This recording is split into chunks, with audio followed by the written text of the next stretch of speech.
Hello again. My name is. I'm pretty good.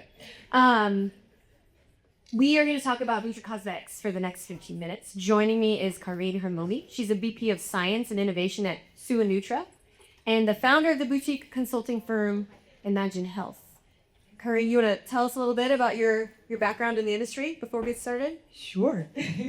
So my journey started with a PhD in molecular nutrition, where I fell in love with this concept of food as medicine and how what we put in our body can really make a difference. So naturally, I evolved into this space and went through different roles and responsibilities from product development and all the way to commercialization. And then, later on started my own consulting business and also joined Nutra as chief science officer. So this concept of connecting the science and commercializing the science and making it engaging and compelling is what drives me. We need that. Okay, awesome. So jumping into the first question here, Nutricosmetics has been growing. Super interesting. What do you see? What are the key drivers behind this growth?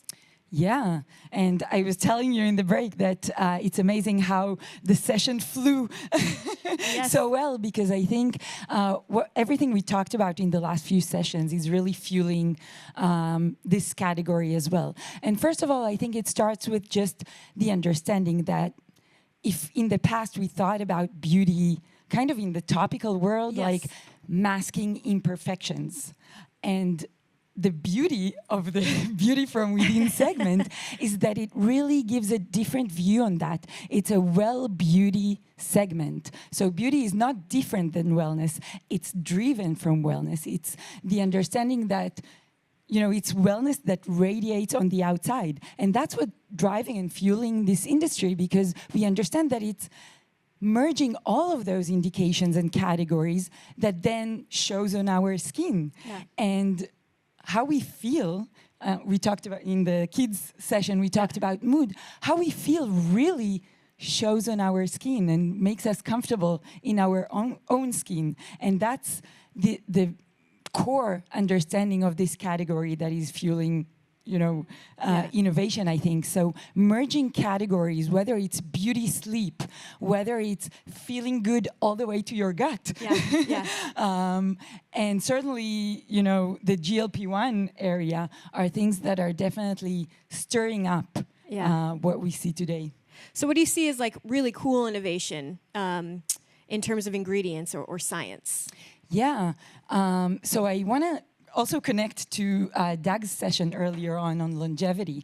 And I think that's also one of the things that we are seeing merging, because longevity is about, how long do we live, how well do we live? And we've been starting to use this concept of skin longevity, but in reality, again, skin longevity is a multitude of things. And all of a sudden, we are seeing a merge where we want to see that biological age. How does this impact our skin?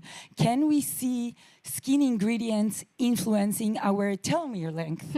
And so this is one of the innovations that actually in Nutra we are working on, tapping into what Doug mentioned of biological clocks, biological age. And that is not only what our body feels, it shows on our skin as well. And it can be measured. Yeah. So there's, I know collagen peptides is one of these kind of interesting ingredients, and I guess for me as a consumer and me just like being in the industry, what is maybe the difference between just is collagen a collagen peptide? What's the difference, and then how do you get a consumer to understand that difference? Yeah, and first of all, collagen has been like the buzz for quite some time. And I think by now we are a little bit more aware that there is a difference between collagen and collagen peptides. And obviously, I mean, my daughter was thinking that if we take collagen, then collagen will emerge on our skin, right? But it doesn't work this way because it breaks down and it's metabolized. But it also doesn't mean that it doesn't work. So if we take collagen peptides, they can actually influence how our body naturally produces collagen, because all of a sudden we just have more substrates, right? And the more accurate those substrates are and the more bioavailable they are, the better they will influence our skin, our joints, or anything else that is influenced by collagen. And so there are different types, and collagen 1, 2, and 3, different sources, whether it's bovine or whether it's chicken or whether it's fish, or starting to look at eggshells and so on. But at the end of the day, it's about just how do we accelerate our body's natural ability to synthesize collagen. And I think that's also where the innovation and the differentiation is, because it's not only about synthesizing de novo collagen, but it's also how do we protect the collagen that we have, whether it's our own collagen or whether we are supplementing. And that's where differentiation in products in the market many times come to play, because we see different botanicals and natural sources that can influence the synthesis, but also the degradation, reducing the MMPs and all those pathways that are causing collagen degradation. And we know that collagen is a very sensitive molecule. So, we definitely, if we go outside in the sun, but also any stress, we talked about stress and mood, right?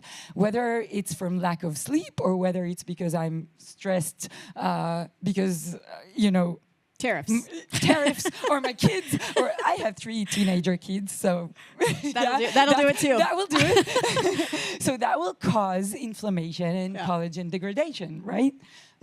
So we have collagen peptides. What are some other cool ingredients? And polyphenols, I know, are big. Resveratrol. Like, what else is kind of like happening that works, that we're like building products from? Yeah, and I think there are a lot of ingredients that tap into that collagen maintenance or cultivating the natural collagen network, whether those are from fruits, from spices, from vegetables. And what we see is, a lot of carotenoids and a lot of polyphenols. And I love the combination, because carotenoids are kind of their bioavailability or pharmacokinetics is slower, but then they also incorporate in the skin better and influence our natural glow, because they are natural pigments, right? And then polyphenols are faster acting, their pharmacokinetics is faster, and definitely a lot of activity in inflammation and oxidative stress and so on. And so if we talk about collagen being kind of the canvas and influencing definitely lines, wrinkles, and so on, and what collagen does, it does good, but then we also need to help the skin look better overall, create that color, color that canvas.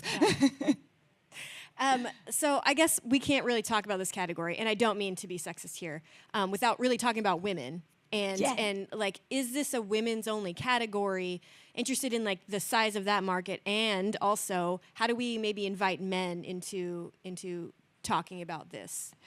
I love this question. Thank you. And actually, and we've heard Devon speak yesterday about the gender gap in research in general, and that's very true. And what's interesting is actually that the Nutricosmetic category is driven by research on women. And at first sight, I was like, really? That's the category that we research more on women? Like, we care more about how we look than our health? But in reality, I think that's the beauty, because women understand that beauty is not on the outside. It's something that starts from within. And so cultivating inner beauty is really the better way to go around it. And it's essentially the only way, because if we don't look good, if we don't feel good, we will not look good. And I think also the convergence of, more studies on women and understanding the women stages of life. So my 14-year-old daughter, who is definitely stressed and the stress factor in our family, needs very different things than what I need and what my mother needs, right? And that's also different from what my husband needs. And so I think this is really one of the opportunities to personalize and to use also predictions and AI tools and so on to better serve every section. And that is women, men, different ages, different skin types. And I think even, the skin type or the ethnicity or the genetic background is something that we need to do across all categories, but it's so visual in the beauty category. So when we see science and when we see before-after photos, we all want to see before-after photos of someone that looks remotely like us. Yeah. So it's so important to... Have diversity in your studies. Yeah, to cultivate diversity in this category. Yeah, interesting. So what's you mentioned the crossbreeding, I will say, of categories, that there's beauty, sleep, and then maybe it's good for your stomach and also gives you a glow. Is that really the innovation? Is that what's kind of, I think, really neat about Nutricosmetics? Is it sort of fits into everywhere? I think it does fit into everywhere, or more accurately, everything fits into this, okay. Right? And I think to the conversation on GLP-1, so all of a sudden, those rapid weight loss, thank you for the term, are just causing it to be more visual and more understandable that as we age, whether it's natural, as we lose weight, whether it's natural or drug-assisted, our skin changes.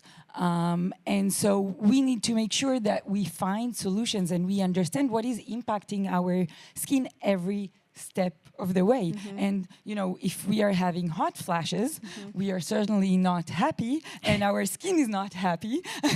And so every stage and every indication and every part of our life, because at the end of the day, we are formulating for people, for whole people. It's not formulating for skin.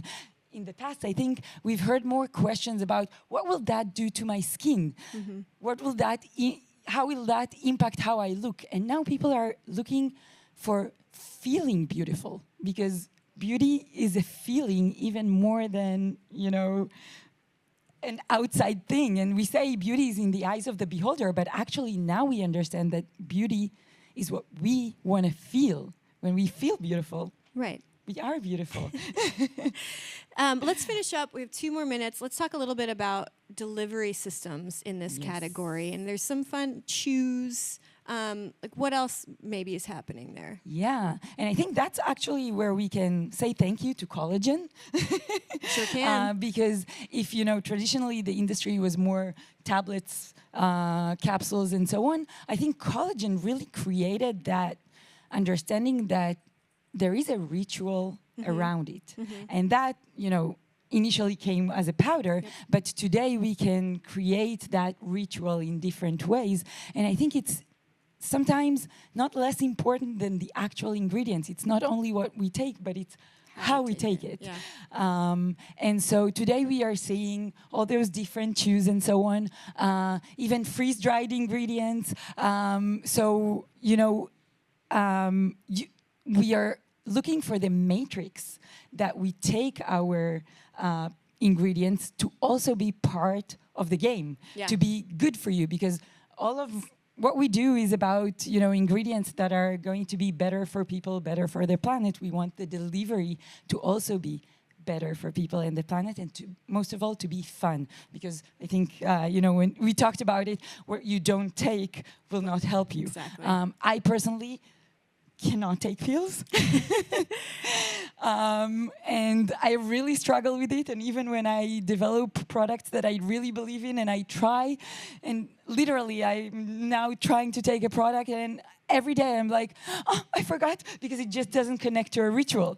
And so I think, all those innovative delivery formats are going to be fueling innovation, not less than the ingredients themselves. That's good to remember. Okay, that's a lovely place to end. Thank you so much. This just goes by so quickly. Thank you. Once again, give Corinne a round of applause. And